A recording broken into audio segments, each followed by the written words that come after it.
The 19-year-old from Lancashire went missing after a night out in Tenerife.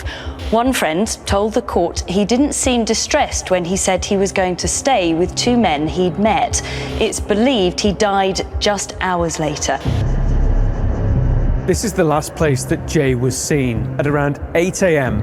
on Monday, June the 17th. He spoke to a local woman, Ophelia Medina Hernandez. She told him that the bus that would take him back towards his accommodation would be due at 10 a.m. Instead, he decided to walk. It was a journey that if he'd completed it on foot, would have taken 11 hours. Bradley Gagan told coroner Dr. David James Edley that Jay had been kicked out of a club for drinking too much and had taken ecstasy and cocaine before he went missing. He said Jay told him over Snapchat he was going to stay with the two men they'd met and that he didn't seem distressed in his messages. His phone revealed his last known location, the rural de Tenno Park, a mountainous area popular with hikers. At 9:04, he's reported missing to the police. Another witness, Jay's friend Lucy Law, telling court she had a phone conversation with him where he said he was in the middle of mountains. The inquest, which has been unable to track down two other key witnesses, continues.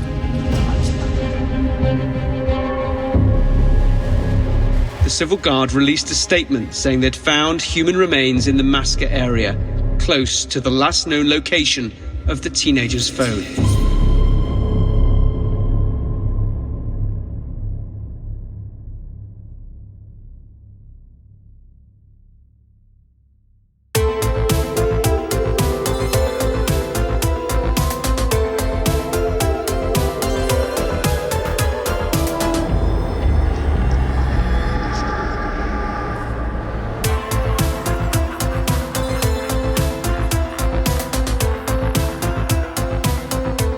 Hello and welcome to Fucking Murder Podcast. We're back once again with a very big case, one that splits opinions across the land. And I'm joined by, well, you'd probably trust them to go to the shop to get some picky bits, but you wouldn't trust them with a big shop. How you doing, Ben Carter? Yeah, that's not an insult. That's spot on. I am very impulsive, but, speaking of picky bits, pineapple cubes. On a day like today, I mean, I was pushing them hard in the Minnesota I did with Dan yesterday. I was pushing them too much, but wow. I'll do your little bits, you do the big shop. That's absolutely fine. But doing really well. This is a highly intriguing case and one that, as Tom said, completely splits opinion. Yeah, one that I'm not totally sure exactly where I stand, but we'll get into that. Producer Dan, it's looking dark and dreary, but you're looking better than ever before. How are you, sir? What do you mean in my studio? Dark and dreary? Yeah, very dark. Dark and moody. Yes, we're back. Episode 4 in the bloody thick of it. I'm doing very, very good. Do you boys fancy a little quick round quiz? Just to get us going? Yes. Wow. Really quick. Yes, please. Wow. Get the blood pumping. All right. Well, welcome to Danny Lambert's quick round quiz. First question is for Tom.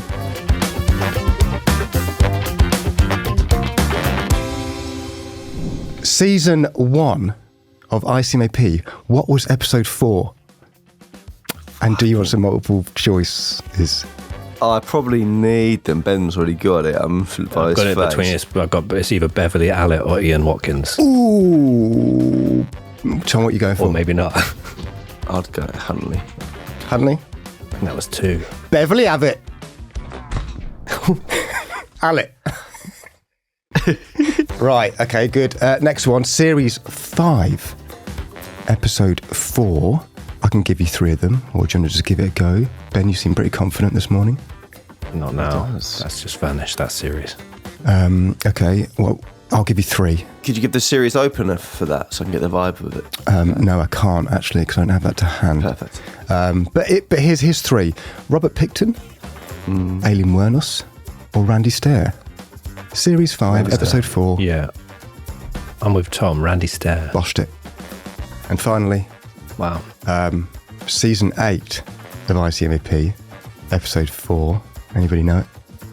Was this the audio only series? It was, yes. Is it the death metal band? Oh. Yeah, Mayhem. Fucking smashed it. Well done. Well done, yeah. Oh. Darkest band in history. Oh my goodness. I actually can't believe I got that. Well done, boys. All by myself. And Ben, I mean, what is Episode 4 of Series 12? That's brilliant. Fantastic. That is brilliant.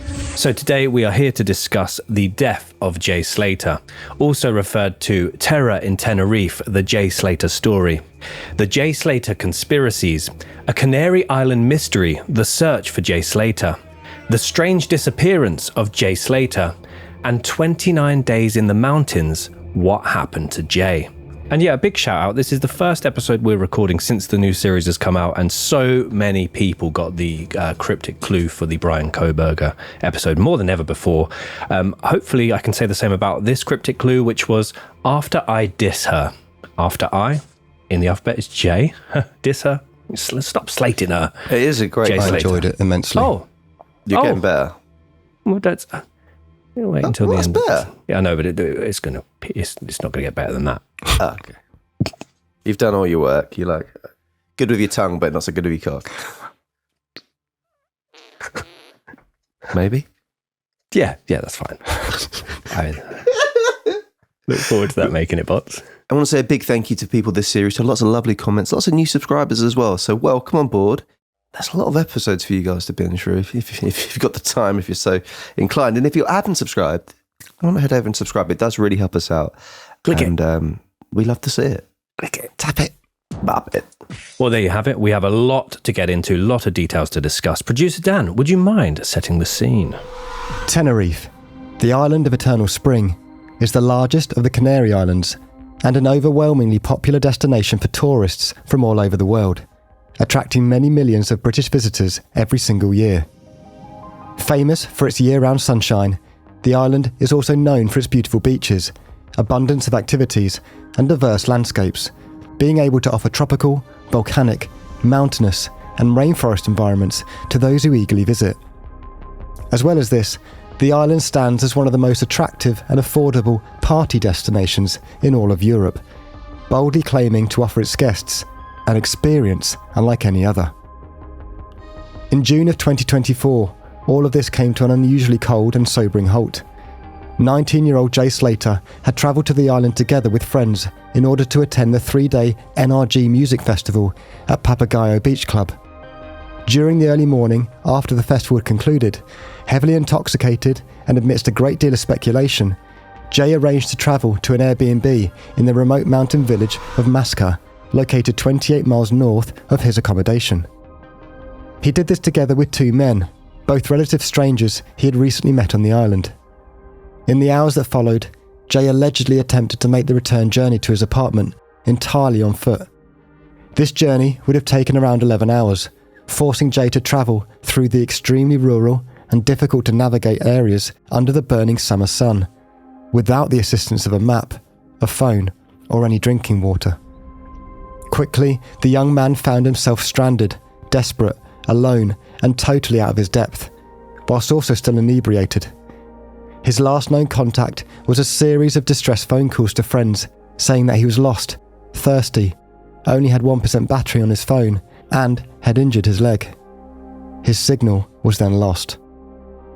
Despite extensive search efforts involving police, mountain rescue teams, helicopters, drones, specialist sniffer dogs, and hundreds of volunteers, as well as an immense internet interest in the disappearance, making Jay the 3rd most searched Google topic of that year, no trace of him was found for weeks, until his badly fractured body was ultimately discovered in a steep ravine not far from where his phone last pinged.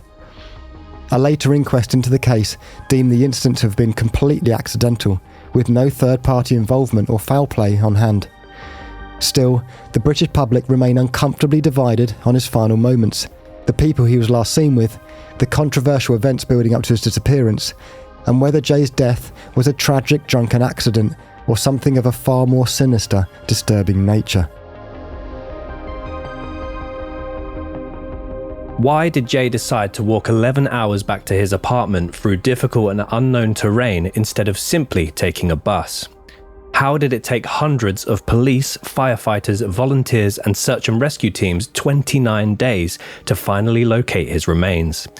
What was the true involvement of Jay's friend Lucy Law, who garnered thousands of critics during the investigation? Which key elements of the case enabled an inquest to reach the conclusion that Jay's death was accidental with absolutely no third-party involvement? And who do many armchair detectives and internet sleuths believe to be responsible for Jay's disappearance and subsequent death? Yeah, there's a lot to get into. What are your boys' memories of this? Because this was huge news last year. I remember it being all over the internet, all over social media. And I remember just seeing incredibly strong opinions before the case had even reached a conclusion. There were a lot of very negative opinions on this individual. Yeah, I think that's what for me was the standout, is why did the internet turn on him? What are the key features that made suddenly the public have outrage? I mean, it is a missing person. The family's son is missing, brother's missing. So what was the key standouts as to why they're so quickly to turn and make the decision that, he's in the wrong? And, I'm amazed by the stat that Dan read out about the third most Googled topic of the year. That is baffling to me. To be honest, I didn't know a great deal about this case before us doing the research. I know that's my kind of catchphrase, but yeah, it's one for me that I found interesting, but I couldn't see why the hatred was so standout and there's so much vitriol toward him. Yeah, this is the same as Tom. That's the main thing I remember, is the constant flow of abuse towards Jay. It's really interesting to see when these things happen, because obviously, as we know, the internet is can be a cesspit of horrible people. And apart from our subscribers. Of course. Yeah, actually, that's a good point. Now's the time to click. Yeah. Don't if you haven't subscribed, then you're probably in the pit. But come out of it, please. But everybody else is horrible. No, but it's just, it happens with a lot of these cases that people just seem to latch on it and find it quite easy to just be constantly abusive. And I guess for clicks, really.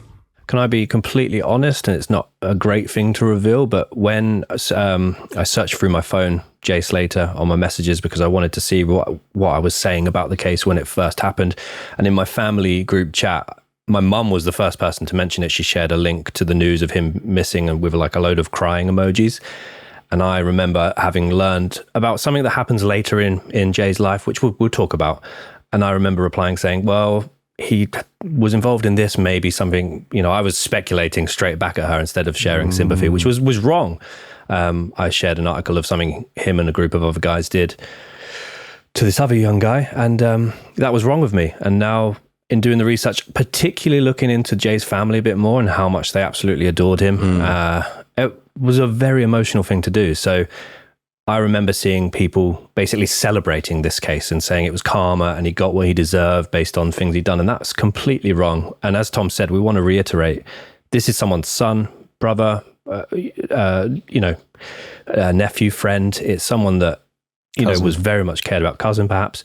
And I remember a similar case that we covered in Series 8, which was the Dutch backpackers. Obviously, no links to as much substances and criminal backgrounds. But the outpouring of sympathy to that situation compared to Jay, just found that, fairly jarring. Here's a bit of a philosophical question to you boys. Do you think as time goes on, people are more quick to go it's justice and an eye for an eye as time goes on? I feel like the internet is, especially the internet, is harboring more that kind of, people want justice and they deserve it. Or do you think that's always been the kind of standpoint? The internet's just given people a vehicle to actually say it. I think being able to say it anonymously, although actually I remember with this Jay Slater case, there's a lot of accounts were public accounts, either on Facebook, Twitter, and they were very much, he's got involved in a shady situation. There's so many different theories, been taken off the island to a different island, this and that, got involved in a drug deal gone wrong, stolen watch. And there were people boldly saying, definitely karma for what he did to this lad, definitely deserved it for what he did to that lad. And it's, the internet gives people that platform to be able to say it with confidence, either with anonymity or not in this case, which was just quite, very jarring. I do find that strange, actually. You raise such a good point, because a lot of these people aren't anonymous. But I think the internet gives people that kind of feeling, that safe, secure feeling that they can say what they like and not have a repercussion. But they wouldn't dare say it, I don't know, down the cafe or down the local shops or anything like that. Yeah. It's strange. They put it online where the family can read it, but they wouldn't say it to the family. Yeah. Yes. Yeah. Yeah. I mean, I think as well, people, I recently watched 24 Hours in Police Custody, and it was about kids getting involved in drug dealing and being forced into it and not having ways out. People that are involved in those kind of things, they don't always have a choice. Yeah, they might have knocked around with the wrong people, but doesn't mean that they're sitting there going, I want to make loads of money. And sometimes they're forced into things, their family are threatened. I'm not saying that's in this instance, but you kind of need to look at the wider picture for these circumstances before you make a big judgment. But yes, enough of our theories. There's a lot to get through, and obviously we'd love to hear what you guys think, so do let us know in the comments below. We'd love to read them. But without further ado, should we get into it, boys? Let's do it. Before we move to Tenerife and the series of events that occurred in the build-up to the disappearance, what do we know about Jay Slater? And again, Tom and Dan told me we got a few comments over the years saying, about how posh we are, which I probably just asked that question in quite a posh way, but not to judge. I mean, we're three boys from the Cambridgeshire area. That doesn't make us automatically posh boys, just as Jay being from this area we're going to go on to discuss doesn't automatically make him someone perhaps that's involved in crime. And we're going to go on to some statistics and how he came to be part of this gang. And again, it's very opinionated. That part also is very divisive, but let's start with a bit of background on Jay. So Jay Dean Slater was born on the 26th of April 2005 and was raised in the Lancashire town of Oswaldtwistle, which is apparently how you say what I would say Oswald Twistle. Oswaldtwistle. Apart from the town being named a combination of Oswald and Twistle, which apparently is Old English for where brooks meet, as well as their local football team being nicknamed the Whistlers, the third most common detail about the town, at least as far as Google is concerned, is the worrying crime rate. Again, you get shit places in different areas, you get good places in different areas. There are bad places in all areas. There are rough parts in Cambridge, believe it or not. I was always told to avoid Arbury and Mill Road. Mill Road? Back in the day, that was always my dad, because raised in the city, he was like, just don't go out Mill Road at night. So according to a November 2024 report on crimerate.co.uk, Ossie, as it is affectionately known by locals, is the second most dangerous small town in Lancashire and is among the top 5 most dangerous overall places out of Lancashire's 236 towns, villages and cities. Again, there's probably lovely, law-abiding, wonderful people from there. It just happens to be that these are the statistics. The overall crime rate in Oswaldtwistle in 2023, which is the most recent available data, was 132 crimes committed per 1,000 people, which is, that's quite high.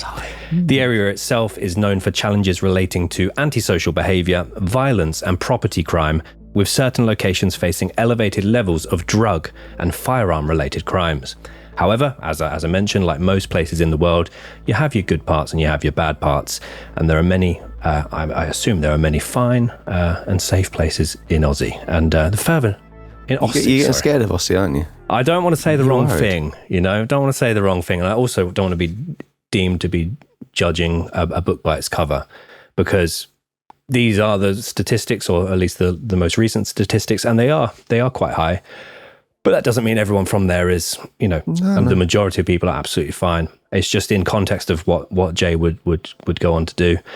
We cannot say for certain how this environment impacted a young Jay, but we do have a particularly shocking incident from 2021, which will occur when Jay was 16 years old. And we'll go into that in more detail shortly.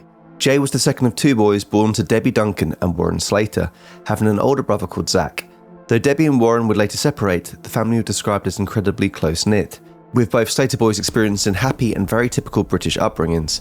They played football, they went to the park, they went on several family holidays abroad, they hung out with friends and they played video games. Jay started playing football at around the age of 6, playing for his local Huncote United football team. Huncote is an interesting name. Which he continued to do so through to the age of 17, winning many man of the match and player trophies.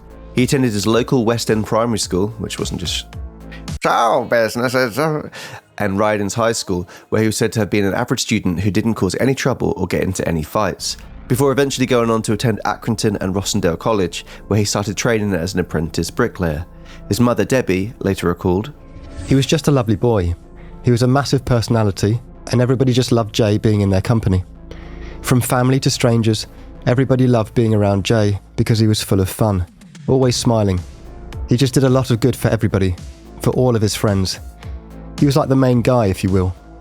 He was a happy kid, no problems at all. He went to a nice primary school. He was just so popular from the word go." He was just brilliant.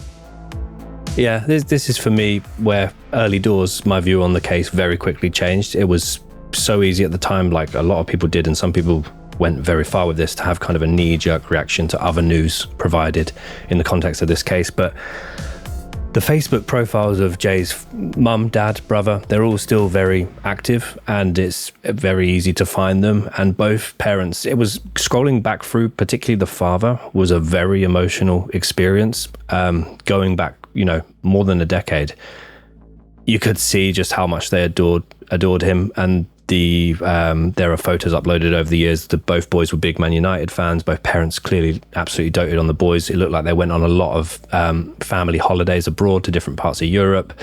The dad, Warren, was posting almost like a commentary or short summary every single week of Jay's football matches that he took him to around different parts of the region. And it was just, you could just tell he was such a proud dad. And it just, for me, straight away was like, okay, I actually had a very similar upbringing to this. This is what my dad would have done in, social media sort of time. He would regularly refer to his son as his superstar, celebrating how many goals his son scored. Well done, Huncoat. Good win today. Superstar gets a hat-trick was a caption for one photo of a long-haired and young Jay kneeling by the match ball. Huncoat United 3, Greyhoundford 2. Brilliant game today. Well done, boys. Jay opened the scoring. Only one today, reads another.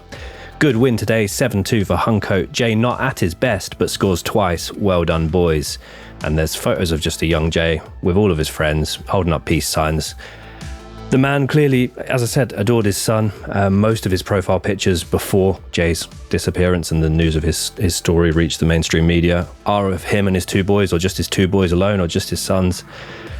Yeah, I could relate a lot to that childhood. And immediately just made me so sad that this happened to their son, to their loved one. It just, really sad.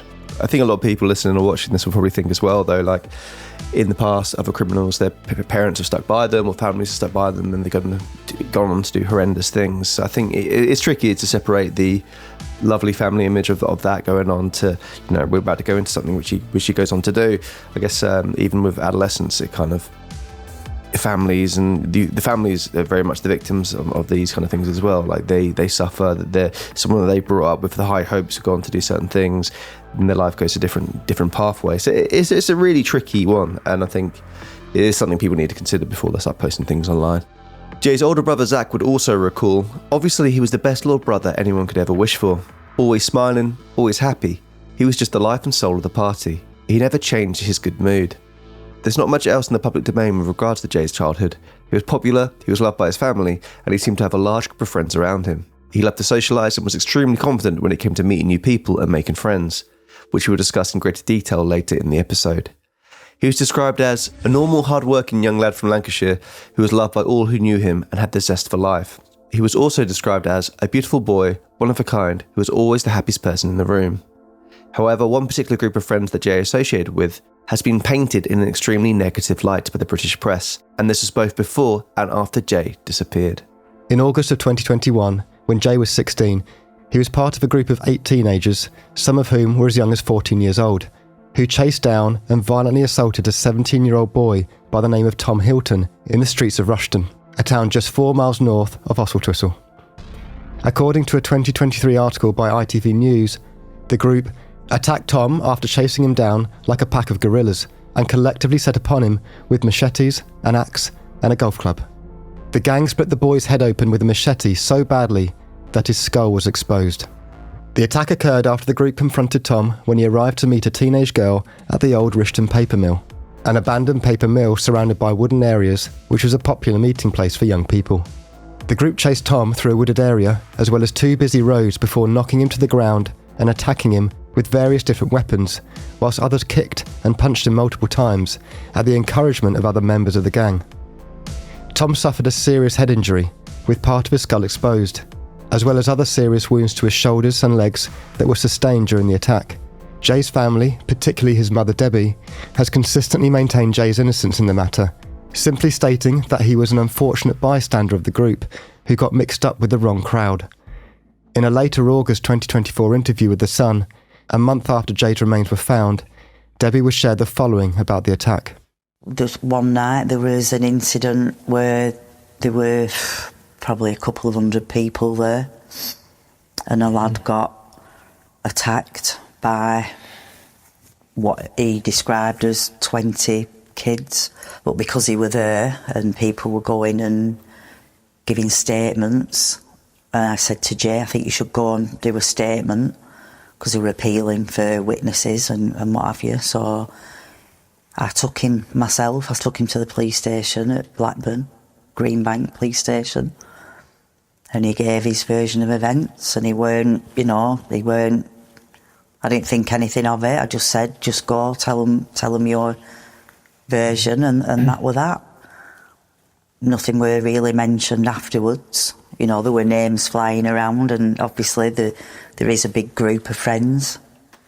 And then it weren't till the following April, so that was the August, following April, a letter came through saying that Jay were being charged with violent disorder. And so as you heard from that clip, Debbie would basically suggest that hundreds of young people were present that night. And the old Rishton paper mill, by the way, very peculiar looking. I wouldn't want to be hanging out there. It looks like a COD map, Dan. But abandoned, derelict, big wooded area behind it. Very much not the place you want to be. And she would suggest that Jay was just unfortunately one of the group of 8 that got arrested for it. But in the trial and the group's behaviour at the trial, which we'll talk about now, and the sentencing, there's no way he was just plucked up and given this particular sentence for not being involved. He was definitely involved to an extent. To play devil's advocate, this crime is fucking horrible. He's still a kid. He will be sentenced for that. And for people to then celebrate what happens to him as a result of this, I just find that very jarring. So this incident would later divide parts of the British public, especially when it was revealed how the gang of youths behaved during the trial and subsequent sentencing period. All 8 of them were found guilty of violent disorder, whilst some others were also found guilty of witness intimidation, street robbery, and the supply of Class A drugs. And of the group, although the sentencing was slightly lighter on the 2 14-year-olds, they received a mixture of between 18 months community order with 25 days rehabilitation activities and 180 hours of unpaid work. So that was like the lower end of the sentencing. And then the higher end was 2 years community order with 35 days rehabilitation activities and 200 hours of unpaid work. Jay himself received somewhere in the middle of when you look at the group sentencing. So he received 18 months community order with 25 days rehabilitation activities and 150 hours of unpaid work. After the group were arrested and charged, they somehow, I don't know how they did this, but a member of the group obtained footage of the police interview with the victim. No idea how they got this. Insane. And what they did was began to circulate it on social media, particularly Snapchat, and they were adding captions of additional threats towards the victim. It's important to note that though Jay played no part in the social media element, other people were charged for that, and he also played no part in the supply of Class A drugs. As well as this, during the trial, the presiding judge would repeatedly point out the disrespect to the court and the case that the entire group were repeatedly showing. Apparently, they were laughing and joking throughout the trial. Judge Philip Parry made the following poignant remarks at sentencing. Today is going to be a life-changing or life-defining event for you all. You all have a chance to go into a lawful and law-abiding direction. You should all be thoroughly ashamed of yourselves for your behaviours, but I'm not at all convinced that you are. I have to have at the forefront of my mind the fact that most of you were children when you committed these offences. I make it very, very clear that all 8 of you have behaved disgracefully. Many of you have found these proceedings amusing throughout the trial, and yesterday and today showing disrespect to the court. I hope for the sake of all your families, the public, and the people who have offered you jobs and apprenticeships and the sort, that you all grow up. Every one of you deserves to be sent to youth detention. Some of you played a more active role in the violent disorder than others. Some of you carried weapons, some wore balaclavas, but the seriousness of this is the group nature of it. As a group, you're all more threatening than you would have been as individuals. Some people have used everything that we have just discussed in relation to the attack and subsequent trial to suggest that if a 16-year-old Jay was capable of that at the time of the attack, and if an 18-year-old Jay was in fact behaving as the judge described at the later trial, then perhaps something similar occurred during his time in Tenerife the following year. Others were far less kind. expressing the opinion that what was to go on to happen was some kind of karma or justice for his previous actions. As we mentioned, Jay was sentenced to an 18-month community order, meaning that he still would have had around 9 months of his community order to finish at the time that he went on holiday to Tenerife. Generally speaking, you can go on holiday while on a community order. However, it is required that you get permission from the probation officer first. It's not an automatic right, and they'll consider various factors before granting permission. Presumably, Jay got the permission with regards to what we're about to discuss. As well as this incident in his late teenage years, Jay developed a love for music and partying, attending various festivals, raves and club nights locally as well as around the north of England.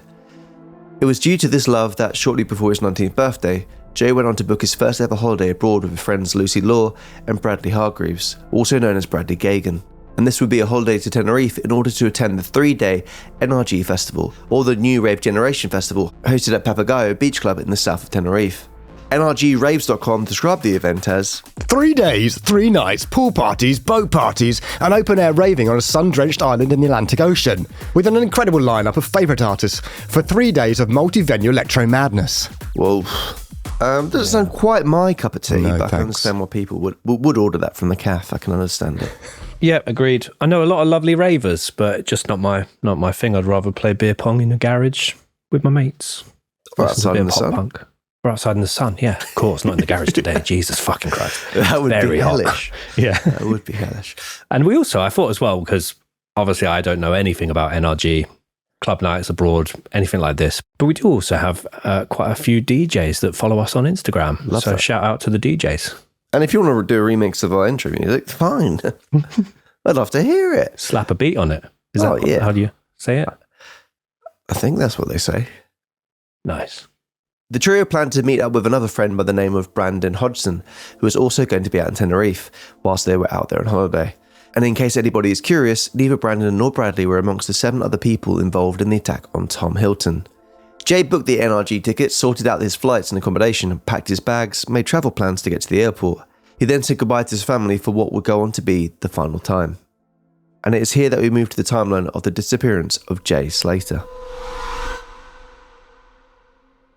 Thursday, June 13th, 2024. Tenerife, Canary Islands.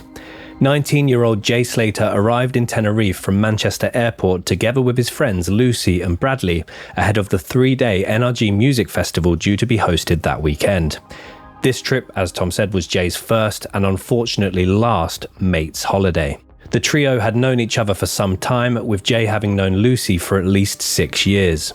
Lucy has got a lot of critics in this case, which we'll go on to discuss.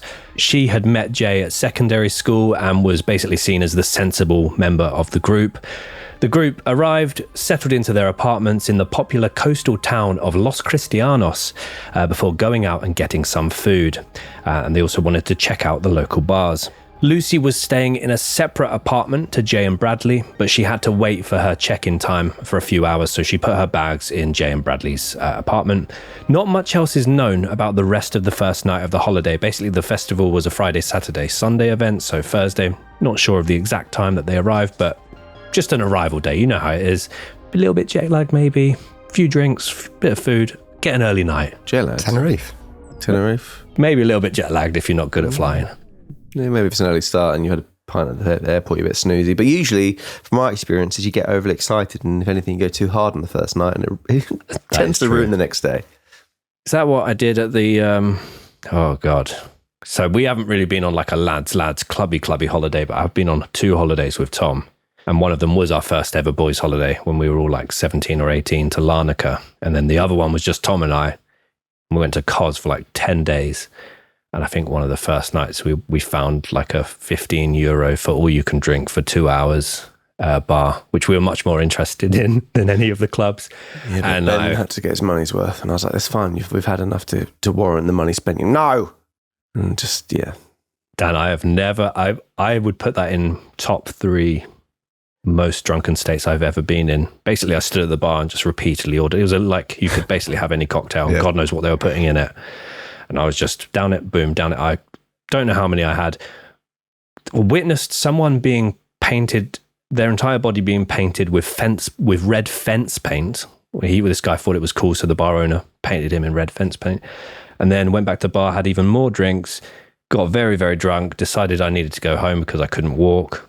And Tom let me, I mean, Tom was also drunk, so I'm not blaming Tom here, but Tom let me get on the back of a moped of a random man, wasn't a taxi moped guy. I must have given him about 20 or 30 euros to essentially drive me less than a mile back to the hotel.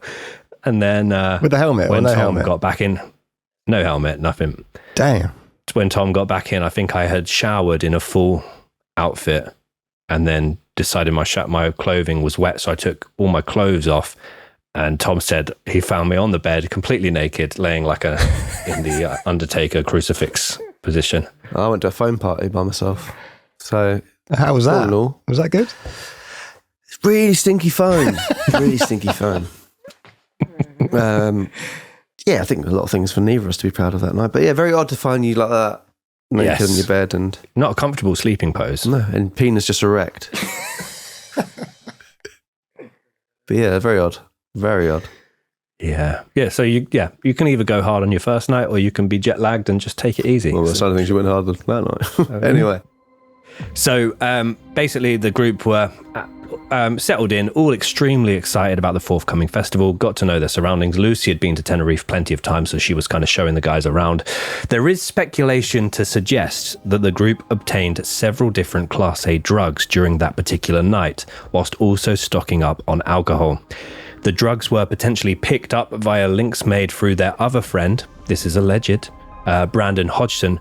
There's also rumours that they got their drugs from an individual named Ayub, who we'll talk more about Ayub shortly, though this has never been proven.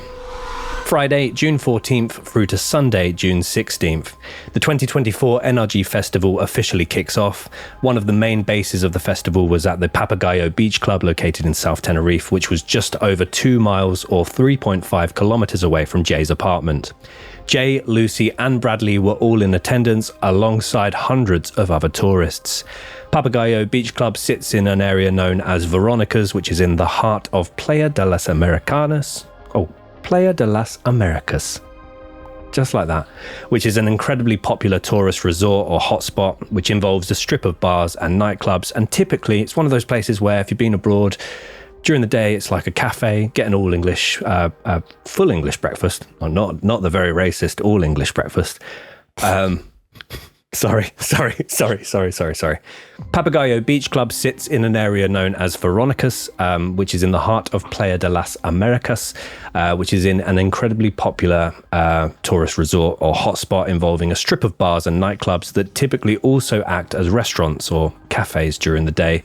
If you've been on a holiday to any of these sort of nightlife resorts or party towns with your mates, it's basically one of those shopping malls that can then, by day, you can get souvenirs, clothes, get a fry up anywhere.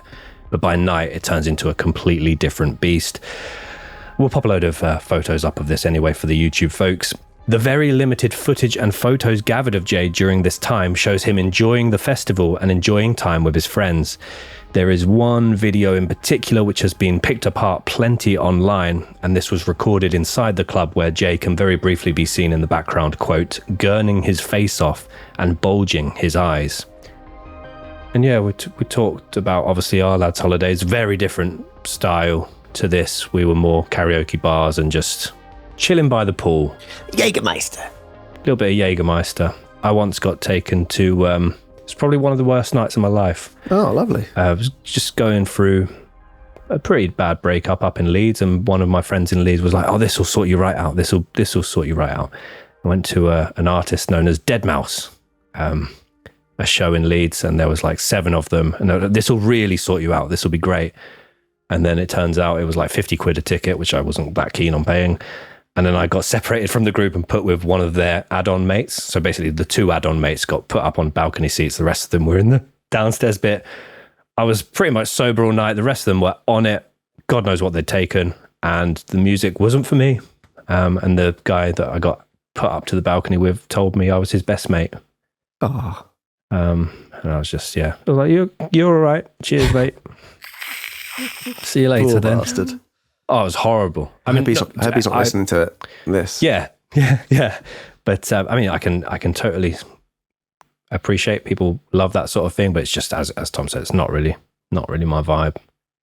But that was not a fun night. But this club looks electric. Am I out the hole? Fine. Can't really remember much else from our lads holiday. Oh, we found that we saw that dead body. What? The Larnaca trip that Tom and I went on with 4 or 5 other guys. The last day of the holiday, Yayan and I went to get tobacco for my dad, and Yayan went to get tobacco for him. And we were all very hungover on our last night, and we turned a corner, and there was a woman screaming. There was a body in the ocean. People running out to get it back in, and immediately I went into a McDonald's and I was sick. Haunting, absolutely haunting. Yeah. Learning a lot about Ben in this case, aren't we? Yeah. Sorry. This could be everyone. the disappearance of Jay Slater and what Ben's done before. Sorry. That's fine. I'll stop. So we moved to the night of Sunday, June 16th. After 2 solid days of partying at the festival, the group were all feeling slightly fragile, but collectively remained determined to enjoy the final night. They had met up with their other friend, Brandon Hodgson, and the group made plans to watch the England versus Serbia football match on the Strip before going on to attend the final night of the festival. Lucy recalled the following details. We were all quite fragile from 2 days at the festival, and I was on my own most of the day. I went and met Bran. The football kicked off at about 8 p.m, and I met Bran about 7:30 p.m. We went to the Strip. I hadn't seen Jay or Brad all that day. They came down to the Strip, but they only stayed for about 20 minutes, then they left again. We stayed to watch the football. Then me and Bran got a taxi back to Los Cristianos. We had to get changed and showered for the last day of the festival. We got a taxi back to Veronica's and met Jay and Brad.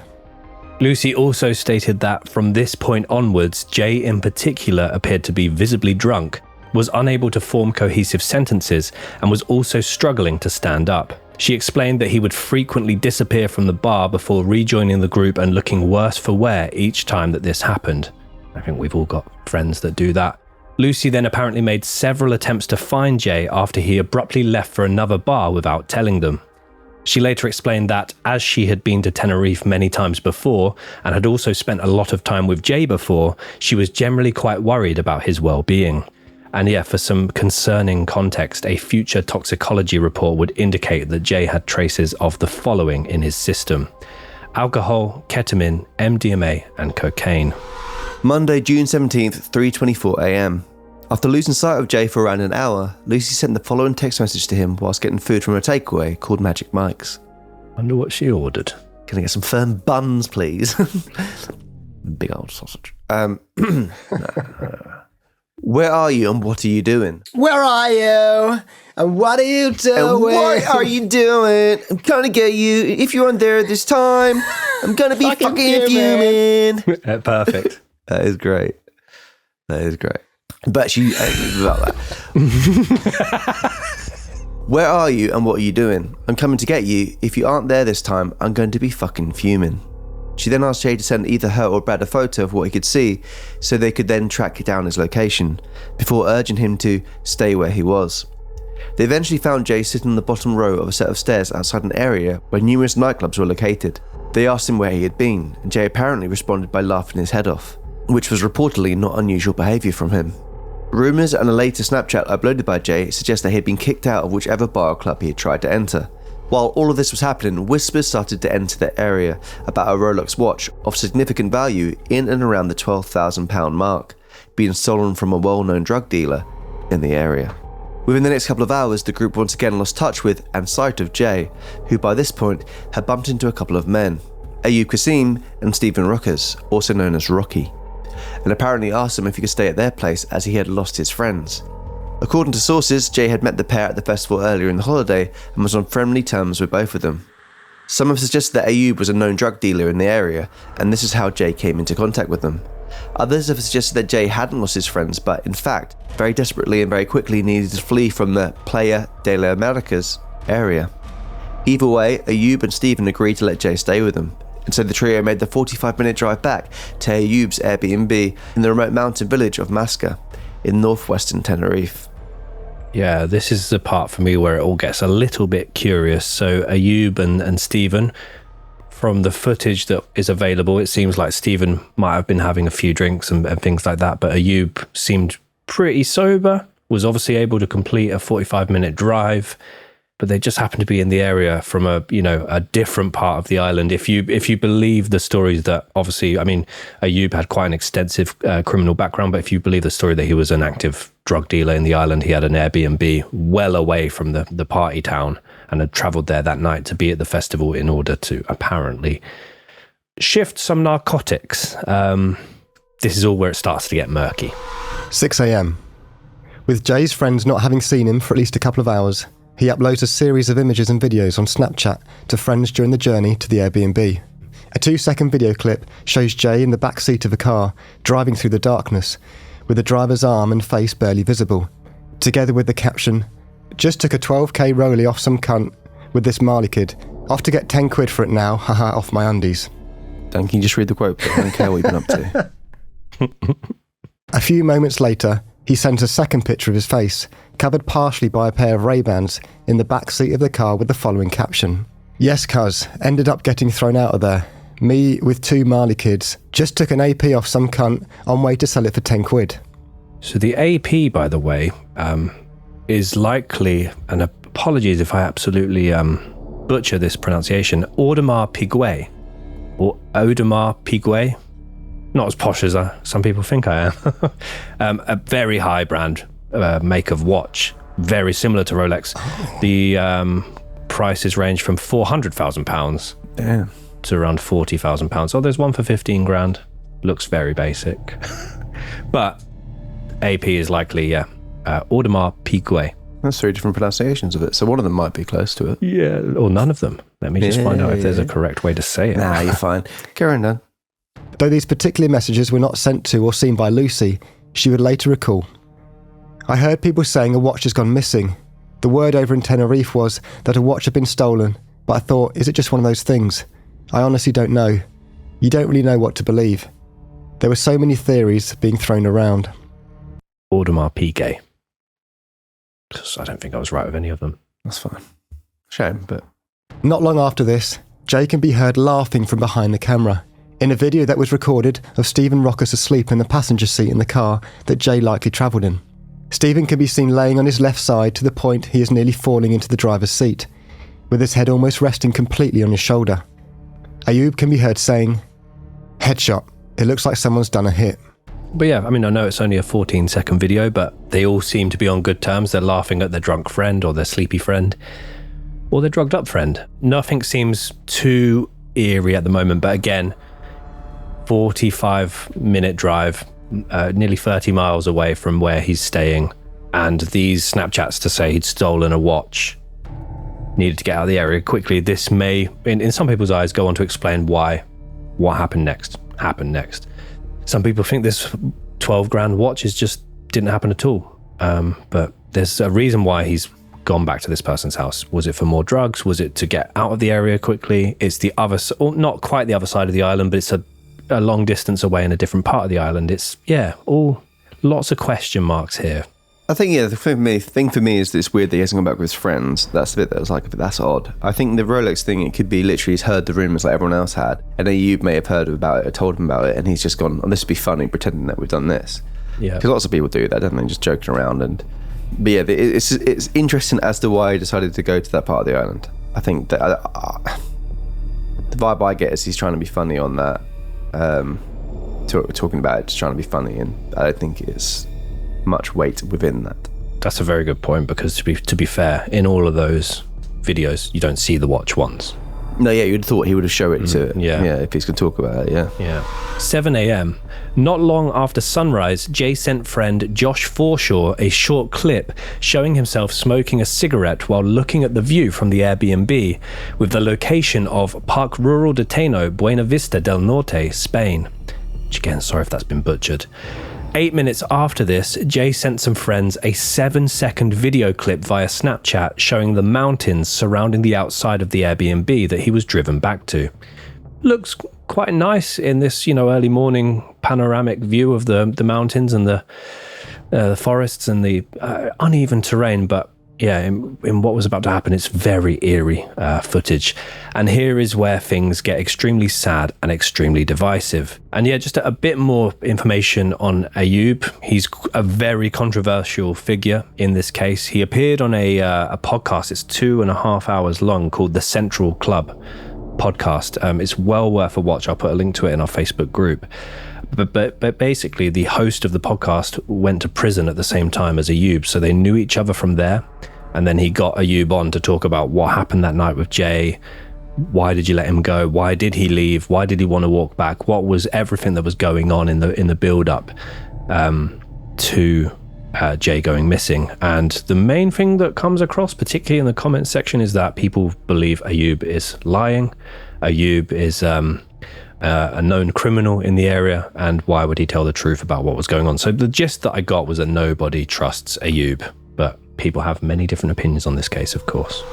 At approximately 8 a.m, after spending just a few hours at the Airbnb, Jay decided that he wanted to head back to his apartment in Los Cristianos. He was apparently advised by neighbors of the property that there was a bus that leaves the area for Los Cristianos every 10-15 minutes, located just down the road, and so Jay headed towards that direction.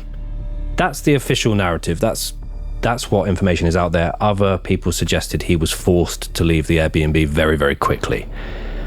Again, he's made the decision. He's made a very drunken decision to get in the car with these lads, go, many, many miles away to a different part of the island. Maybe he's now slowly starting to sober up. Or if you believe the rumor of the watch, he thinks that people won't be looking for him anymore in the area. Again, depends where you stand on this particular case. The journey between Masca and Los Cristianos is 23.1 miles or 37.2 kilometers according to Google, which also states that it should take 40 minutes by taxi, 2 hours by bus, or 10.5 hours to walk. As he made his way towards the bus stop, a 66-year-old woman by the name of Ofelia Medina Hernandez, who owned a cafe and villa in the Masca area, was driving her car in the opposite direction. She claimed that she tried to inform Jay that as this particular morning was a Monday morning, the next bus would not be available for another 2 hours. She felt that this did not register with Jay, as she observed him continue to walk past the bus stop in the wrong direction, clinging onto his phone. He was now going to make the 10.5-hour walk back to his apartment, and Ofelia had just become the last person to see 19-year-old Jay Slater alive. She recalled the following. On Monday morning, I was on my way home when a young man came up to me to ask about the bus timetable. I told him that the next bus was at 10 a.m. Shortly after, he came back to me, apparently didn't understand me due to the language barrier, and asked me again what time the next bus was due. I told him again that the next bus was at 10 a.m, pointing at him with the 10 fingers of my hand. After this conversation, I left to go home. He walked fast in the wrong direction. I don't know if he took another road, turned back, or something happened to him on the way. I was very worried about him. So Ofelia there has become the last confirmed person to see Jay alive, and she's claimed that she's seen him walking past the bus stop, wrong direction, opposite. You need to head south to basically head towards Los Cristianos. He's heading completely the opposite direction, deeper and deeper into very mountainous, very wooded and almost jungle-like terrain. And I've got the closest point I could find or get to on Google Maps near to where he was later found is terrifying. It's still like half a mile away from where he was found, but to look at the type of terrain he decided to walk through, and again, whether it's him making the decision, I'll just walk back, the drunken bravado, I'll just walk back, or if he's forced there and he's trying to stay out of, roads, he's trying to stay out of the eye of people that might have been following him, chasing him, heard that he was at the Airbnb, were coming for him. Personally, I think he was just very drunk and thought, I'll walk home. If it was less of a distance, I would go down that route. So I do think 10 hours, if he's Google Maps it, which he would, I know he had limited battery, but you would have thought he would have at least Googled the distance. I think seeing it's 10 hours, unless he was completely off his rocker and looked at how long it takes in the car or whatever and got confused by thinking, just time-wise, and didn't look at the walking distance. I think even a really bad person doesn't go for a 10-hour walk. I agree. I think it's very strange, and especially It's as if he can't, although it's only 2 hours until, I say only, 2 hours is a long time to wait for a bus. Yeah, but it's still 2 hours to 10. Yeah. You'd rather wait 2 hours than walk 10 hours, right? It's, yeah, very, very strange. I mean, to me, if it stinks off, he's gone back to the house, but whether or not maybe, you maybe believed he did have the Rolex and he got there and they wanted to take off and then realised he was joking and to get out of my flat. It feels like to me like he's been kicked out of the house. It does seem like he's needed to go very Or he didn't have any money, so, they're like, the idea was they were going to sell him more stuff and he didn't have any money. That kind of thing is what kind of... Well, yeah, I mean, in that AU podcast, he was very much like he just wanted to get back to his friends. That was it. It's very, but people are calling him an outright liar. So it's very... Maybe they put Dead Mouse on the CD player and he's like, oh, fuck.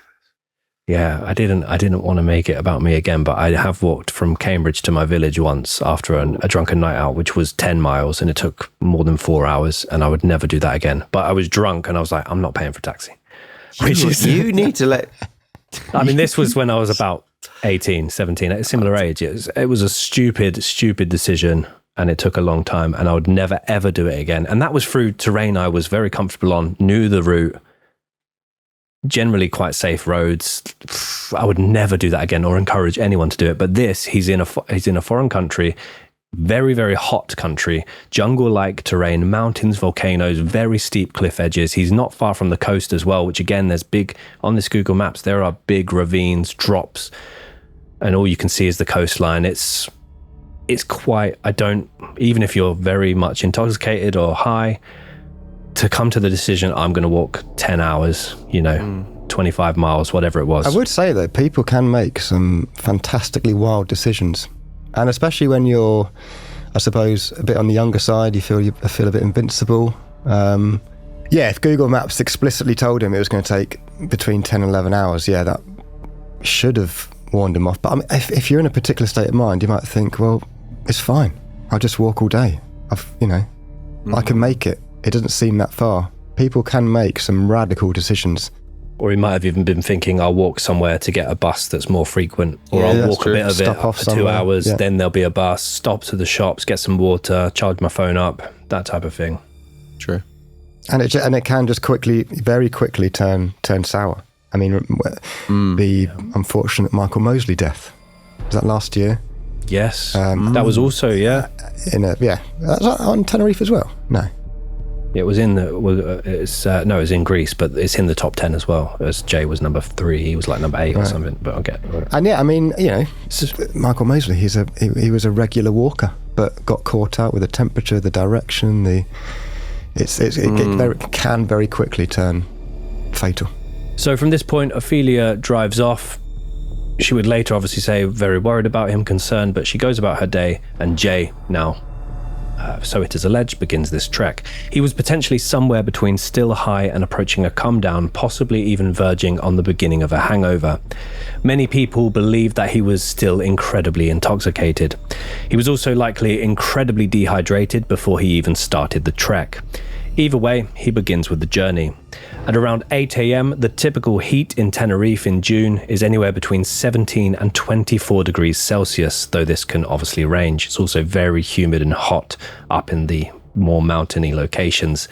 Jay also started his journey essentially in what was a mountain range with many beauty spots, many wooded and dense areas, and many areas that veered over extremely steep cliff edges and deep ravines. As well as this, and this would freak me out, Jay was quickly running out of battery on his phone, so he had no way to rely on any kind of GPS, and no way to he'll start contacting his friends now, but he is knowing that every effort I make to contact people my phone's gonna dwindle, and I'm down to my last few percent. 8:21 a.m, Jay makes the first of a series of phone calls to friends on the island. It's alleged that one of these calls was to Bradley Hargreaves, who claimed to have heard Jay slip on some gravel. During another call to Brandon Hodgson, all he was able to do was inform him that he was, quote, lost in the mountains, wasn't aware of his surroundings, desperately needed a drink, and his phone was on 1%. Which is terrifying, because even with that, it's like, as a friend even, you're on a timescale there, and Signal being, you might think, just drop a pin. But with, signal. Sometimes that can take a good few minutes for that actually to work. So yeah, it's terrifying. For me, Tom, the thing that's quite curious is at this point, he's only a couple blocks away from the Airbnb. I don't get why he hasn't gone back there just to ask, can I charge my phone? Can I call a friend? I feel like something has, although I'm skeptical about the ultimate result of this case, I feel like you'd go back and charge your phone, however drunk or intoxicated you were. If you see 1%, 2%, surely you go back. I just feel like something's happened that's made him refuse to return to the Airbnb. Yeah, an altercation's happened where he doesn't feel comfortable to do that. But that pleasant lady driving past, there's people around, which, if you wait until it's 8 o'clock, so the cafe's going to open like 9 or something. Yes, so, you go in there and you charge there, or you ask to use a phone. Yeah, it seems like he doesn't want to go back in that area though. Yeah. Like Jay, Brendan had also had a fairly extensive night out the previous night, so was also in a less than sober situation. He told Jay to stay by his phone and informed him that he would get Lucy, who knew the island much better, to call him back. When Brandon called Lucy, she initially believed that he was pranking her, but eventually realised that he was telling the truth. Lucy recalled, "The call woke me up, and he was just like, oh my god, oh my god, oh my god, you need to ring Jay. He's in the middle of nowhere, and his phone is on 1%. I could just tell in his voice that you weren't joking." Lucy then repeatedly made attempts to reach Jay, desperately trying to get hold of him before his battery died. In the first call, Jay apparently told her that he wanted to drink and he wanted to get home, whilst Lucy apparently started shouting at him, "Return to the Airbnb before it gets boiling," which, like Ben said, you'd have thought that would be the natural conclusion if it was all well and good between him and the other two guys. In another call, he apparently asked Lucy, "Are cactuses poisonous or what?" before proceeding to tell her that he had injured his leg on a cactus and was bleeding. The pair then had the following exchange. Once again, this is according to Lucy. "I was just like, where are you? What are you doing? Why is your phone going to die?" He said, "I'm in the middle of the mountains, but in Tenerife there's mountains everywhere." I said, "What can you see?" And he said, "No, there's literally nothing." I said, "There must be a sign or a house or something." And he just said, "Nah, there's literally just mountains." At this point, I'm panicking, and he was just saying, "I need a drink." He also said, "Are cactuses poisonous or what?" And I said, "A cactus is the least of your problems." I said, "You need to go back to where you came from." And he said, "I can't go back there. I can't go back there." The call then cut out. That is horrifying. Yeah, the fact he's saying I can't go back there, obviously leads you to think that that's...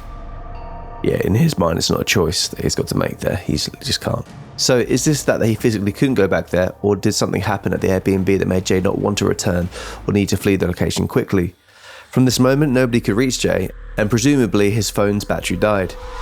His last known phone ping was traced to be somewhere in the Tenno Nature Reserve, one of 3 volcanic mountain formations of the island of Tenerife, a location that looks incredibly rugged and extremely difficult to traverse, even with the aid of a map, GPS and water, and without the influence of any drugs or alcohol. Images of this particular location made it quite frightening, given the context of the case. 14 minutes after Jay's phone died, at 9:04 a.m, he was officially reported missing to Spanish police. Shortly after this, the Asociación SOS Desaparecidos classed Jay as highly vulnerable. Yeah, look, I'll just share this with... So the Tenno Nature Reserve, it looks beautiful, but in the context of this case also looks impossible to imagine him trying to walk through that. It looks very, very difficult to traverse. And I'll just share with Tom and Dan, this is the nearest I could get to where Jay was found on Google Street View. Just click that and see what he would have seen. Oh my God. So this is basically as near as you can get to the ravine in which Jay would later be found, and it's not far at all from the area he first started trekking from.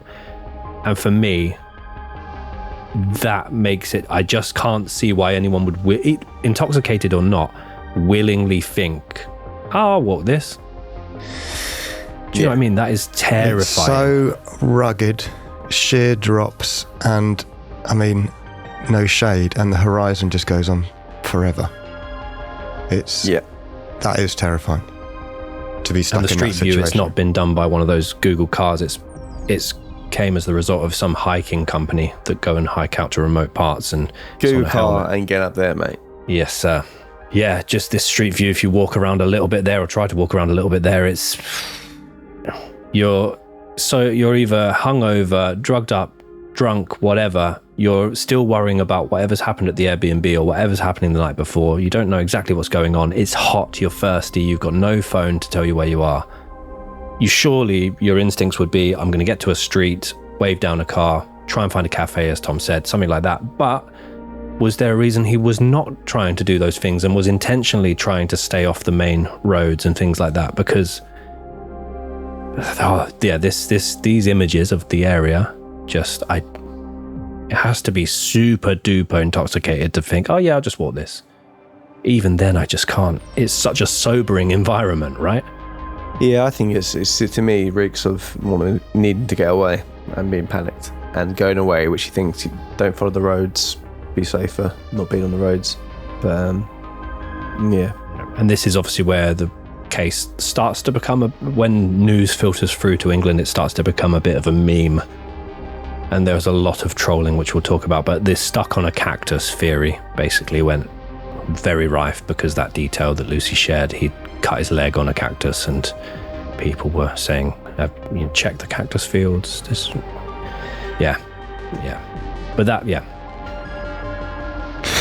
I don't get it. Just don't get it. Over the next 28 days, the news of his disappearance and the subsequent search for Jay Slater gained incredible traction on both the island of Tenerife and the United Kingdom. Hundreds of people were involved in the search, including police, firefighters, civil guards, mountain rescue teams, and volunteers, as well as specialist sniffer dogs from Madrid, drones and helicopters. Initially, due to a false lead, the search focused on the general Los Cristianos area, rather than the more rugged terrain of the northwest. Jay's friends and loved ones waited with bated breath after hearing absolutely nothing for the first 48 hours. The search was soon moved to the Tino Nature Reserve area, after this was revealed to have been Jay's last confirmed location. During the search, rescue teams combed a 600-metre or 2,000-foot deep ravine without any results. Different search parties would assemble every single day, but the numbers would slowly drop. It was then announced that, due to a new promising lead, 2 individuals were being questioned in relation to the disappearance of Jay Slater. This was Ayub Kasim and Stephen Rokas, 2 of the last people, before Ophelia, to have seen and spent time with Jay prior to his disappearance. To the surprise of many, the 2 were eventually released from custody and cleared of any involvement or link to Jay's whereabouts, but deemed not relevant to the search for Jay. The pair subsequently left the island and flew back to the UK, with Ayub later telling the Daily Mail, "I was doing him a favour. He came to my Airbnb alive and he left my Airbnb alive." So as well as obviously Ayub making appearances in the media, Lucy and Brad would also do interviews with different newspapers and for the BBC, which again, Lucy wouldn't show her, she's a teenager at this point. She wouldn't show her face, so the interview is of the back of her head. So that gained a lot of critics, and then Brad did an interview also, and he was smiling a lot in the interview, but you never know how people react to shocking situations like this. So both of them, I'll find clips of each of them, just put 10 seconds or so of each of Lucy and Brad speaking, but they both gained, as well as Ayub, people didn't feel everything was adding up here, which I guess, with the exception of these, we're still feeling like things don't quite add up at this moment. You've come back up here today.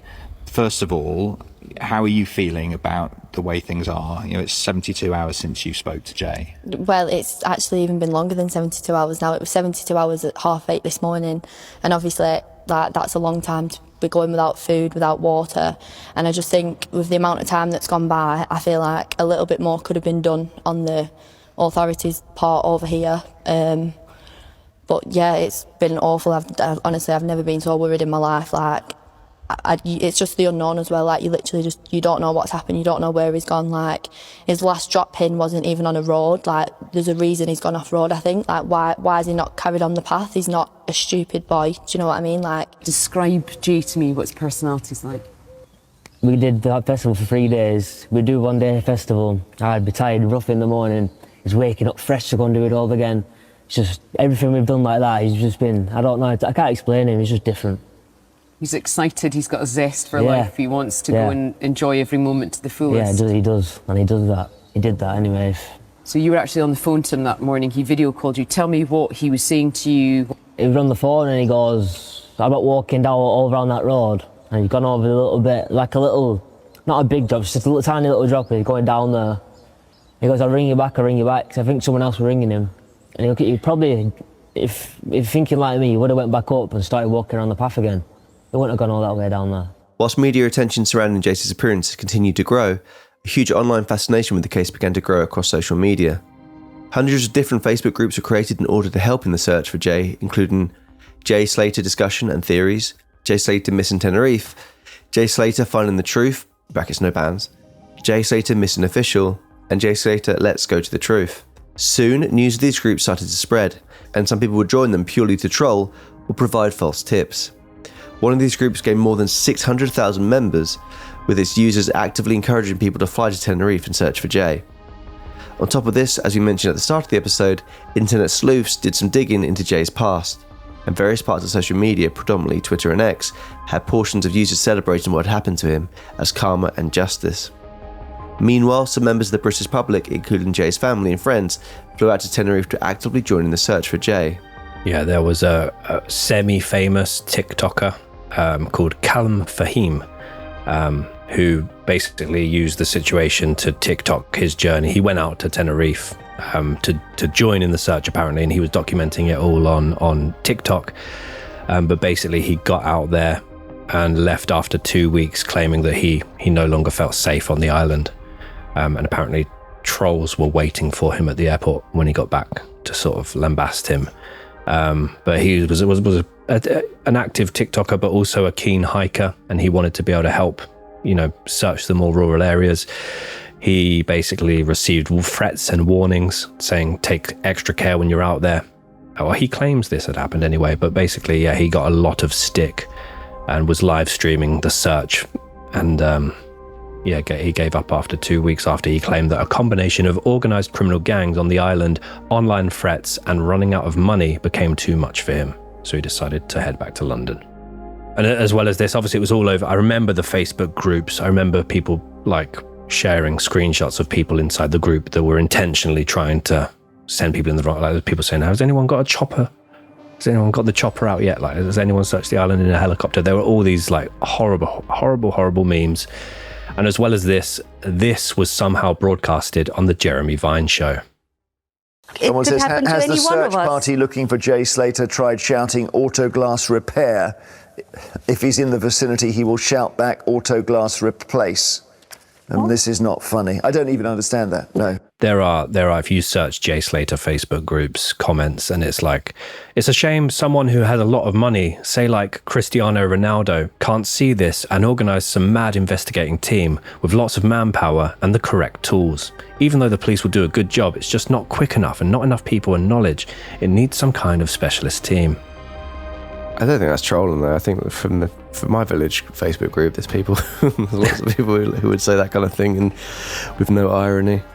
The thing is, it is amazing. On the one hand, it's how this captivates a nation, and people you'd like to think genuinely want to help and try throw as much out there to speed up the investigation or try to find Jay. But at the same time, because it's such a lawless environment, it just invites anybody and everybody to put their 2 cents in, and most of which is it is a waste of time, and it's not being helpful. And like you said, Ben, it's abusive and horrible to the whole situation. Can I share one that sounds like a Facebook mum posted it? Go on. Might sound silly, but has anyone attempted to leave goodie bags at the side of the roads in case he goes anywhere during the night that's been searched and needs food or water? Could leave a mobile and blankets just in case. And the first comment was, he's not a badger. Another person, maybe a plane with a banner on it so he could possibly see it. Hope the lad's found safe and well. I have a Labrador who is very sensitive nose. Maybe he could pick up a scent if you have an item with his smell on it. Yeah, that one feels like it's taking a piss. See, but the thing is, some of these comments aren't inherently wrong. They're people who are just genuinely trying to help, but at the same time, it's not helpful, because you need to let the professional do the professional work. Exactly, yeah. Otherwise, it dilutes the whole situation. Well, all the people travelling out there were many people travelling out there. That got in the way of the investigation. June 18th, 2024. Jay has now been missing for 2 days. Both of Jay's parents, as well as his older brother, arrived in Tenerife to aid the investigation. His mother, Debbie, initially told reporters that she believed Jay was being held against his will, whilst his father, Warren, said, "We are experiencing a living hell. Someone must know something." June 20th, 2024. Jay missing for 4 days. Controversially for some, a GoFundMe page was set up by Lucy Law on behalf of Debbie Duncan, Jay's mother, titled "Get Jay Slater Home." It received £30,000 in donations within just a few days, eventually rising to £72,791 before it was disabled. At least 7 other false GoFundMe accounts were set up over the next few days, pretending to be members of Jay's friends and family. Jay's family and Lucy were further targeted by trolls as a result of this situation, which also created additional conspiracy theories, such as Jay being kidnapped and taken to a different island where he was being held for ransom. Others accused the family of cashing in on their son's situation. Both parents and Jay's older brother Zach received numerous anonymous messages of abuse.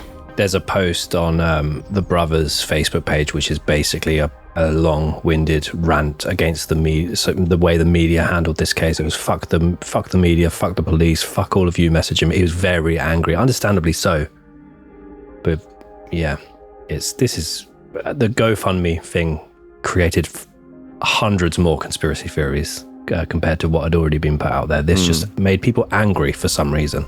Yeah, I think whenever a family seem to be making money from it, but then, you know, if it's the money to be used in the right way, you know, to help aid the search and all those things, you can completely understand it. But yeah, people quick to put one and one together and get 68. This is quite ignorant of me, but when someone sets up a GoFundMe, do you have to go through, once you've raised those funds or the targeted funds, you have to go through and how you're going to retrieve them or spend them, or does it just get released into an account? In theory, from what I believe, obviously you stipulate what they're going to be used for within your GoFundMe, but I don't know how heavily they police the actual spending. And then I guess people justify the other spendings from that thing for other reasons, like loss of income whilst looking for Jay and things like that. I don't know. Yeah, it's a bit of a grey area. Yeah. I believe, from what I can see online, it was disabled by Jay's mother, who closed it and said no more donations. Thanked everyone for donating, saying that our journey is far from over, but it does help. And then she revealed that the money went towards, let me just find it for you. She basically went on to say that the money was put towards, a large portion of the money was put towards the funeral for Jay, which apparently was to give him the send-off he deserved. With your support, we were able to stay in Tenerife until we got our beautiful boy back to the UK. So it was travel expenses, accommodation, funeral, and I guess also some money was used in trying to aid the search somehow. It does seem a bit loose in terms of the spendings, but grey area, like Dan said. I think there's been a few incidents in America where people are now going to because I think GoFundMe is one of the more robust crowdfunding websites. I think there are others that, very gestury. I think there are others in America that there have been, in recent years, a couple of race-related crimes, and GoFundMe was criticized for allowing legal aid to be generated through GoFundMe for a young black man who was alleged to have killed a young white man, and vice versa. There was a white woman who was being incredibly racist on camera to a black man, who then got crowdfunded by a lot of right-wing individuals. And so there are some instances that GoFundMe, what's the other big GoFundMe one? There's another crowdfunding one that's huge, but basically the two biggest ones wouldn't touch these ones because they were so controversial. But there's another, a competitor of GoFundMe that will allow anything, Just Give anything It, goes, Just Give, which is was that Just Giving could be that one. But I remember there's those two cases in particular. Donate to hate. Sounds like those. There's another one that's basically. I think that's good. You shouldn't be able to just raise money for, especially I don't know. It's tricky, isn't it? It's a tricky. Worms. It is a can of worms. I'm putting that down. Let's carry on with the case. June 24th, 2024. Jay missing for 8 days. Infamously, a very fuzzy CCTV image from the mountain town of Santiago del Teide, which is located just a few miles away from Masca, was shared by Jay's family, who thought it was him. This footage was captured about 10 hours after he was first reported missing, and immediately went semi-viral online and in the news media. June 25th, 2024. Jay missing for 9 days. Police officers searching for Jay found a Scottish hiker stuck in a ravine. The 51-year-old had been reported missing 4 days earlier on June the 21st after not returning from a hike close to where Jane was last seen. Officers mentioned that the hiker wouldn't have been able to escape the ravine he was stuck in on his own because of the challenges and poor communication in the area. But the hiker claimed he was experienced enough and did not require rescue. The man was not linked to Jay's disappearance. I love the police saying, yeah, he was stuck. He's like, no. He's like, no, I can do it myself. It's like, you've been missing for 4 days. What are you doing by yourself? Yeah, that is very ignorant. And he's an experienced hiker, apparently, and found himself out of his depth. June 26th, 2024. Jay now missing for 10 days. Tom Hilton, the victim of the 8-person gang attack that Jay was convicted of playing a part in, posted the following status on Facebook in a bid to halt the rising number of rumours, theories and conspiracies growing on social media. And by this point, almost 30 million videos had been created with the tag Jay Slater Opinions. And a lot of them had speculated that Jay was essentially deceiving everybody for profit. So this GoFundMe was a huge part in the conspiracies growing, as we said. Tom Hilton would post the following on Facebook. Whoever is writing these TikToks, give it a rest. This young lad's missing and his family's heartbroken. Put yourself in their shoes. Stop talking nonsense on social media and get this lad found, mentioning my name, all this and that. Have some respect and help find this boy and get him back to his family. Yeah, which mega props to Tom Hilton for that, because I don't think everyone would have the, if he was part of a gang that split your skull or exposed your skull, he's the bigger man, Tom Hilton, so fair play to him. Over the next 3 weeks, experts from all over the world headed to the island in an attempt to track down Jay Slater. Numerous pieces of found footage-style videos began to circulate the internet, claiming to show Jay's last movements. And I remember that grainy still of a CCTV image that looked a bit like that scene in Signs, quite the scary scene in Signs. But yeah, there was just rumours at this point. Despite the hard work of 30 to 40 volunteers and rescue workers in Masca and the nearby areas, nothing significant was discovered. The search was publicly discontinued on the 30th of June, with Jay having been missing for a fortnight, but was secretly resumed afterwards in a bid to try and shift the media and social media attention from the case. So basically, the Spanish police publicly said, we're discontinuing the search after a fortnight. This pissed a lot of people off, couldn't believe it was happening, and also came on the back of Lancashire Constabulary offering Spanish police force their resources and their support, which they refused. Yeah, the Spanish police forces received a great deal of criticism for this move. They claimed that they'd only publicly discontinued it and was secretly resuming the search. There was a mayor in Tenerife that was very infuriated by the fact that anyone was criticizing the search teams. Meanwhile, Jay's hometown, Ozoltwissel, which I think I pronounced wrong, turned the streets blue with ribbons for Jay. July 15th, 2024, Jay now missing for 29 days. Tragically, Spanish police announced they had discovered human remains in the area of interest not far from where Jay's mobile phone had last pinged. This location was the Juan Lopez Ravine, located just a few miles away from Masca towards the western coastline. The body was discovered together with Jay's belongings and clothing. According to the Tenerife newspaper El Dia, a helicopter from the regional government's emergency rescue service was deployed to assist in recovering the remains because of the difficult terrain that was almost impossible to access on foot. The following day, a preliminary autopsy conducted by the Guardia Civil and the Canary Islands Higher Court of Justice confirmed that the body was that of 19-year-old Jay Slater, and they did this using DNA fingerprinting.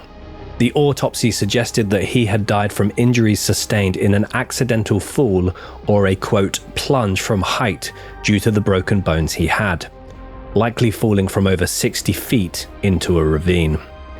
The report also suggested that his death would have been instantaneous. A future inquest would estimate that Jay fell between 20 to 25 meters, which is between 66 to 82 feet, causing severe fractures to both his skull and his pelvis, as well as many other impact and scratch wounds. There were no signs of assault, restraint, or any suggestion that he was under any threat from anybody. Incredibly bleak, and 60 feet is a long old fall. But then, by the stage where you're incredibly dehydrated, not in the right frame of mind, taking a risk, maybe seeing, because even from the view you shared, Ben, you could see some what looked like to me some forms of buildings, not going to the left hand side. Depends on what angle you're looking at it, but even maybe the hope of seeing things like that, you think, I'm going to take a shortcut to get to there because I need this now, and making a bad decision and stumbling. Yeah, I mean, it's people are still criticizing the autopsies and the inquests, suggesting that, it still doesn't necessarily suggest he fell. He could have been thrown, he could have been pushed, but in an area so remote, to literally lead someone there, then push them or then throw them. I mean, and they couldn't identify that he was killed prior to the fall. I mean, you can't, it's one of those with the push and the fall. There's a really good documentary on Channel 4 actually about the similar thing that happened in Scotland. Someone being, where they pushed or did they fall? And how they actually go around investigating that. And that one actually came with some witnesses. So it was able to kind of figure out things, but without anyone being there, it's near enough impossible to decipher if that's a push or a fall. Yeah. I think for me, obviously, there is a lot of suspicion throughout this case, but for me, I do genuinely feel he was out of his depth and he fell. I do think there could have been other things linked, like the watch or something happening at the Airbnb and someone perhaps even looking for him. I do feel that was the case, but I feel like he was in such a rush or in such a panic that this has happened. We covered a case, Tom and I, last week on the website, Tamla Horsford, which was again a quote-unquote fall from a balcony. And that one made me feel a lot more uncomfortable in terms of suspicion against other people than the Jay Slater case has done. But I do understand why people also feel that this could potentially have been a murder rather than an accidental For me, it's death. just so far to trek with someone to then throw them off that stage. And from Jay calling people, he wouldn't have been able to call people on the phone and not mention that he's around with other people. And the phone calls don't make sense to me if he's been marched up there, or I don't think people are going to spot him and then go to that terrain and then push him off. It just doesn't really add up to me. I think the idea that perhaps, obviously we're speculating here, perhaps, that people saw their Snapchats of him saying he's got the watch. People got in contact with him and saying, have you got my watch? It did and threatening him about, if you've got a watch, I'm going to come and get you. And then Ayub saying, you have to leave now because people are coming to our house. That kind of thing would make sense. And then if I would avoid the roads because they're driving down here. Yeah. That kind of thing makes sense to me, and they're making some bad decisions that way. Yeah, it's an incredibly confusing one, and it's one where unless some more evidence comes forward, it's very hard to figure out exactly what happened. So through the autopsy and the inquest, his official date of death has been deemed to have been Monday, June the 17th, which was the day that he started that hike. Yeah, and I touched on it earlier. I think it's just a really unfortunate situation of bad planning and perhaps feeling, like I said, invincible, slightly invincible, and thinking, I'll be fine, I can do this. Which is obviously a great attitude to have as a sprightly young lad or girl. But I think it's just Mother Nature can be brutal. And I think, to me, that's what's happened here. So do you think he's left just thinking, I'm going to get there? Or do you think he's left because he feels threatened and gone? Yeah, I think, like we mentioned, there could have been something that happened, like an altercation. But I think he's thought, I can get back, or at least get to a rest point to charge the phone or get some supplies or something. It's the fact he's saying he can't go back. There's that language used there saying I can't go back there, and that's only 20 minutes into the walk. That's the thing. If Lucy's telling the truth about that. because a lot of people are suspicious of her, but I don't see what that covers up if she is lying. But that part stood out to me as particularly horrifying. August 10th, 2024, Jay Slater's funeral took place with around 500 attendees. His family described the service as a celebration of his life. Mourners were encouraged to wear blue to honour him. During the service, it was mentioned that Jay had impacted the lives of many people. September 13th, 2024, Jay Slater's father, Warren Slater, set up a TikTok account to document the family's search for the teenager over the previous few months, whilst asking the conspiracy theorists capitalising on Jay's disappearance to allow Jay to properly rest in peace, before sharing clips from the family's hunt around the Spanish island. So I feel like we're all in the similar sort of ballpark in terms of what we feel happened that morning. And that's the scary part. It's within 12 hours that this series of decisions or incidents or occurrences, this is what's ultimately led to Jay's death. So the question is, had Jay simply stumbled to his death in a slightly drunken and drug-fueled haze? Was he pushed or thrown to that particular location? Had someone placed him in that location intentionally after the injuries were caused? What did the stolen watch have to do with the case, if anything? What happened at the Airbnb that morning? Exactly why did he make the decision to try and walk back to his accommodation rather than getting a bus? Or was he forced? Why did he start the journey by walking in the opposite direction rather than the slightly more direct route? And what left investigators convinced that the death was purely accidental? And as we mentioned, guys, we'd love to hear what you guys think of the case. Any theories you guys have in particular? Anything that you think could have possibly happened on that night? Yeah, we're always interested to hear what you guys have to say. Yeah, there's a lot of question marks from what I understand from portions of the general public around Lucy, Ayub, I keep getting Bradley and Brandon mixed up. They attended his funeral but failed to appear at the original inquest. Reportedly, Lucy went straight back out to Tenerife for another holiday afterwards. Didn't turn up when called to give witness testimony at the original inquest, but she went to the more recent one. So it's all there's a lot of suspicion. And as we mentioned, or as Dan mentioned in our introduction, Jay's name was in fact the third topic most searched on Google in the United Kingdom during 2024. The full list was number 1, Euros. Number 2, Liam Payne. Number 3, Jay Slater. Number 4, Michael Mosley, who was the British doctor that went missing. Was it Crete or Rhodes? It was on one of the Greek islands. Number 5, US election. Number 6, Kate Middleton. Number 7, Baby Reindeer. Ooh, Number 8, Olympics. Number 9, Oasis tickets. And 10, Fool Me Once. Is that a game show? Fool Me Once? I don't even know what that is. No. There you go. Well, number 10, I suppose. Yeah, but top 10? What? It's a TV show. Thriller series. Must be good. It's got Joanna Lumley in it. Oh.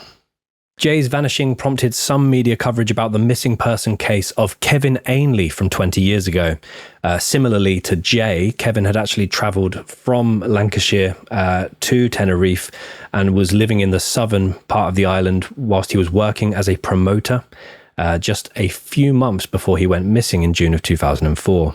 And that case didn't receive anywhere near as much attention as Jay's did. As of now, he's still not being located. And there was also another similar incident involving a man by the name of Stephen Cook, who disappeared in Crete but was later discovered deceased, with an inquest also concluding accidental death. Got articles about those cases, as well as the Google Map image, the podcast with Ayub on there. Yeah, loads of other articles and bits and pieces there. I'll pop all of that in our Facebook group, which a big thank you, by the way. 200 people have joined since the Idaho Murders episode. We post all of our references in there. So that is I Could Murder a Podcast, true crime and discussion group.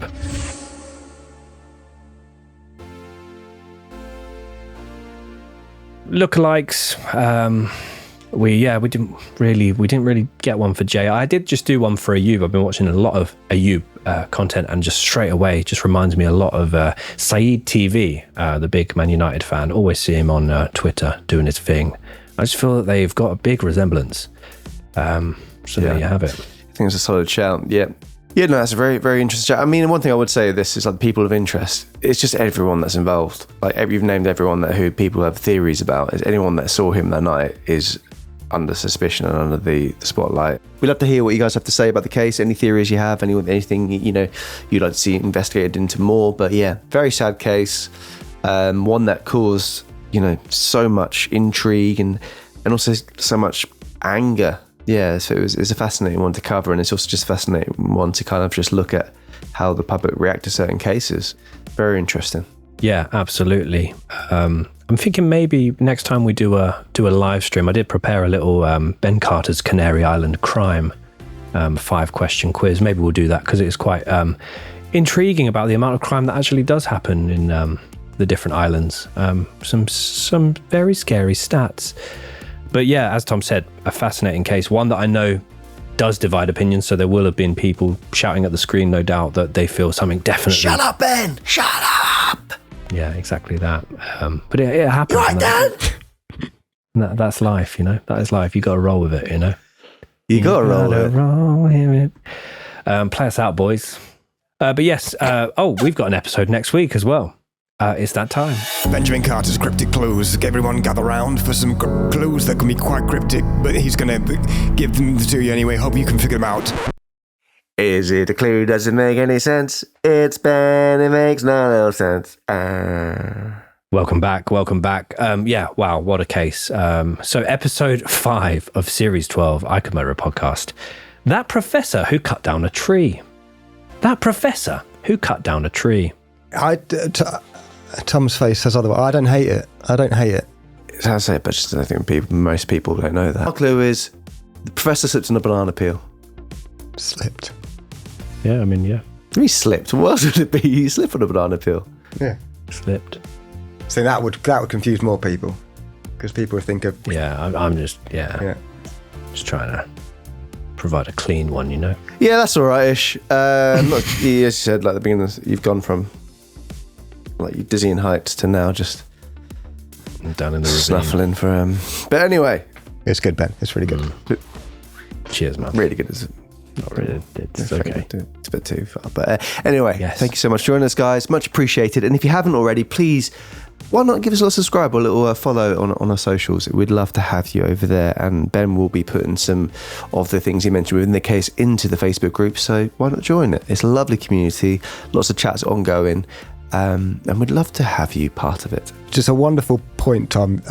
Let's say now, as ICMAP, we're on the road to 100,000 subscribers on YouTube. We're on the road to it. It's a long road. But we're on it now. So if you haven't subscribed, please do it. Dan, the usual way people do this is they say when you hit 100,000, it's going to mean something happens.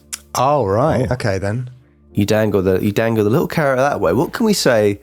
Can we say we hit 100,000? We do a live show, or I don't know. Is there something else we can say? 100,000 means something. We'll all wet shave.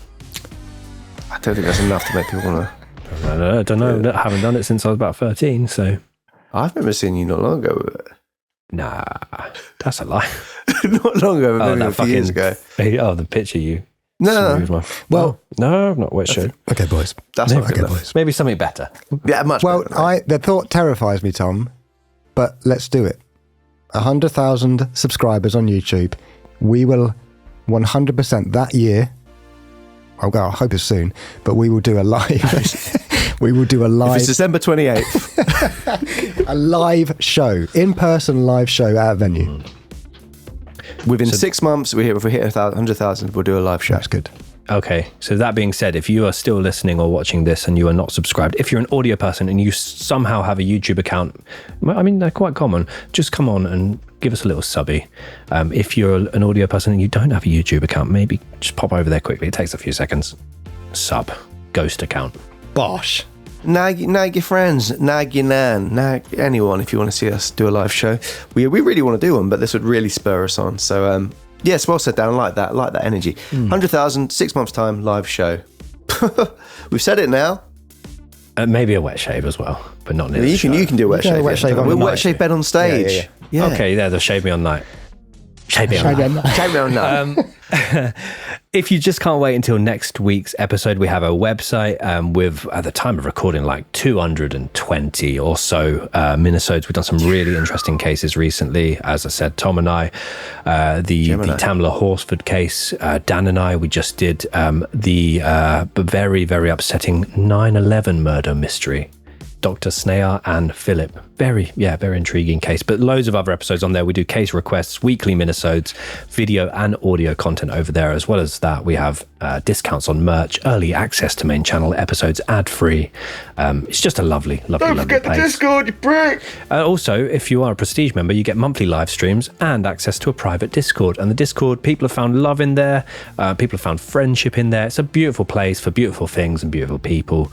It's definitely worth dipping your toe, even for a month, you know? And also in there, Ben, on the Discord, there is subcategories. It's not just true crime. There's things, there's selfies, there's mental health chat, there's your pets, there's art. There's loads of different conversations going all the time. And people cooking, gaming, yeah, cooking the food. The turk. The what? Turkey. Cooking the turkey, Christmas. On that note, thank you so much for joining us, guys. It's been much appreciated. We'll be back again next week. But like we always say... We say this all the time. Keep doing what you're doing. Well, look after your friends. Keep hydrated in the heat, unless it's not looking after your friends and not keeping hydrated in the heat and just... Cooking the turk. What we like. Get some pineapple cubes down you before I force them to be out of stock on Amazon. Or it's stuck to the lid. Oh, is that an old one? Sorry for people with misophonia. I took it out of my mouth to talk and then just left it on the thing, and now I've got a little smear on the box. Get a baby wipe to that. Grotty little man. Anyway, guys, take care. See you later. Toodle pip. Oh. He's dropped this cube. Save that for later. 3 seconds. Oh, it's gone.